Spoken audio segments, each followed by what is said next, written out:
Hello everybody, and welcome back to a brand new video. In today's video, we'll be taking a look at the 2022 Georgia Senate race, and specifically today, a new poll that came out just yesterday that is very, very concerning for Republican nominee Herschel Walker. But before we get into that, please like this video, subscribe to the channel if you have not already, hit that bell for notifications so you don't miss any of my videos. Again, we've 26 days to go till these midterms, so I'll be posting every day to keep you guys posted.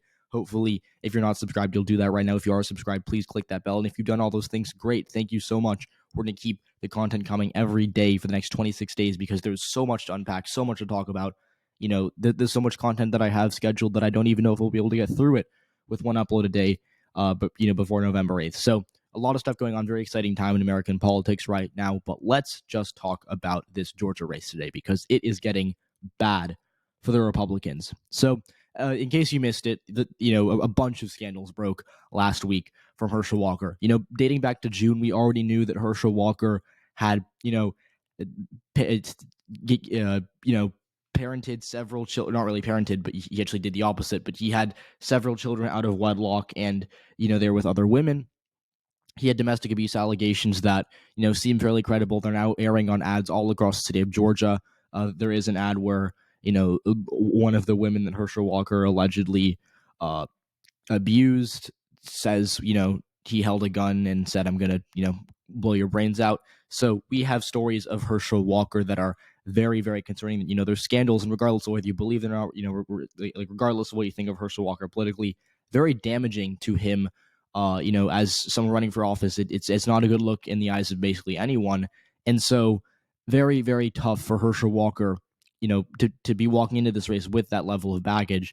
And in addition to that, last week we got news that he paid for another woman's abortion, and then he actually asked her to have a second abortion, but she did not. And we also got a bunch of tweets from his son, Christian Walker, who, said he was done with the campaign. He called out his dad. He flamed his family, and he flamed the media and a lot of other things as well, but it was targeted at Herschel. So very, very, troubling week, but also probably the worst week of the campaign for Republican Herschel Walker. We knew he had a bit of baggage coming in, but we did not expect it to be this level of, baggage, I guess you could say. And so that's concerning. And as you can see in the polls for the 2022 Senate race, last week of September, Warnock was up by 2. He's now doubled his lead. He is up right now by 4%. And that is as a result of these scandals. Walker has just fallen. He was at, as high as almost 46% of the vote. And even, early on before people really learned anything about him, he was at 49% of the vote. He's now fallen to just 44% of the vote. And so Robert Cahaly, he's the chief pollster at the Trafalgar Group. He is he's a Republican. This is a Republican-leaning pollster. I'm actually not usually a huge fan of them. I don't think that their raw numbers are, worth putting too much stock into, and I stand by that even in this poll. But just look, it is getting really bad for Herschel Walker. He is down 1.5% to Raphael Warnock, 44.8%, 46.3%. Not good at all for a Republican.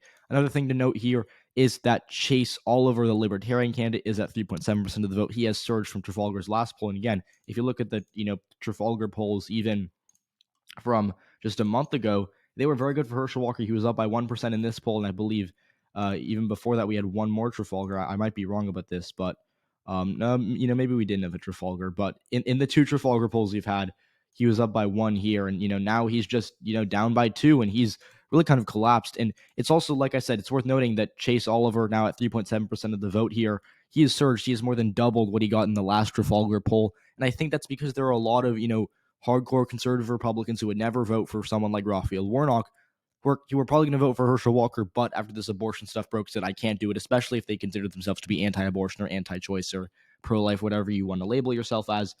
Terrible for Herschel Walker because it really damages his base. It really hurts his ability to collect those voters. And so that is really tough for him, especially when there's a libertarian on the ballot like Chase Oliver, who's going to be sucking away some votes. So yes, Chase Oliver going from 2% to 4% doesn't really change Chase Oliver's chances of winning. What it does do is it does take away a lot of votes from Herschel Walker. And in a race like Georgia, 1%, 1.5%, 2% may not seem like a lot, but it really is a lot. So that's why it is so important to look at these, at the smaller things, at the details, not just the top line. Because, the top line is very good for Raphael Warnock, but I think the more you look at the poll, the more, I guess the better it gets for him even. So let's talk about Trafalgar as a poll. This is a Republican-leaning pollster. You might have noticed in FiveThirtyEight, they have that red square next to them, or I don't even, it's at an angle, but, the red square, red diamond, whatever you want to call it. That means that they are a Republican pollster. They are a partisan pollster, so they work for the Republican Party. And, that doesn't, I think we mostly knew that because they do put out polls that are very generous to Republicans. But yeah, very concerning stuff for Herschel Walker. He's down 2%, and a Republican pollster like Trafalgar. And if you take a look at their 2020 polls, first of all, ignore the average. They did the final Georgia 2020 poll. They had Trump winning Georgia by 4%. This is a pollster that, they didn't underestimate Republicans in Georgia. They actually overestimated Republicans. They had Trump, at a majority of the vote in Georgia, and he lost it. So they were very bad. They swung and missed in Georgia in 2020, and they were just, really, really off the mark there. And it was obviously in that direction. We saw a similar thing. It wasn't just in Georgia where Trafalgar missed in 2020. In New Hampshire, they had Trump a lot more competitive there. He lost it by 7. They had Trump, within striking distance of Biden in Minnesota. He actually lost it by 7 as well. They had Trump winning the state of Nevada, which he lost. They had him winning the state of Arizona, which he lost. They had him winning Pennsylvania, which he lost. They had him winning Michigan, which he lost. And all across the country, they overstated Donald Trump's support. And in Georgia, it was especially prevalent because they had him up by 4. He only ended up, he ended up winning or losing by, 0.2%. So it was close, but it was nowhere near a 4-point victory, even if he ended up winning that race. And more broadly speaking, if you look at Biden's final lead in the polls, he never really had any type of lead, the way Warnock did. Even at his peak right here, he was up by 2% back in June, July. You never, like Warnock's up by 4 right now, right? He's leading by double what Biden did at his peak. And on election day 2020, Biden was at 1.2% lead. Warnock is at, more than triple that. So again, the polls in Georgia have been pretty accurate. They only estimate, they only were underestimated Trump by 1% in 2020. They were pretty on, they're right within the margin of error, pretty on the mark. And even if you want to play that game, even if you want to apply 1% shift towards Herschel Walker for that Republican boost in the polls, it still doesn't get you anywhere. He'd still be down 3%. And I think ultimately it's also very bad for Herschel Walker because to win, he'd have to kind of avoid, really, realistically speaking, he'd have to avoid a runoff because, right as we know, runoffs tend to be a bit more democratic of an electorate. And he'd have to get 50% of the vote on election day. Right now, he's at 44%. So even if you think, undecideds will break towards him, he'd need a lot of things to go his way between now and election day.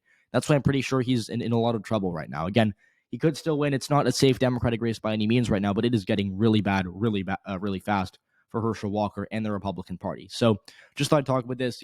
I think the fact that Trafalgar, which is the most partisan pollster in the country for Republicans, is showing Herschel Walker down by 2% in Georgia really caught my eyes. And so I thought I'd make a video about it. So if you enjoyed this video, please leave a like, subscribe to the channel if you haven't already, and I will see you all in the next one. Bye.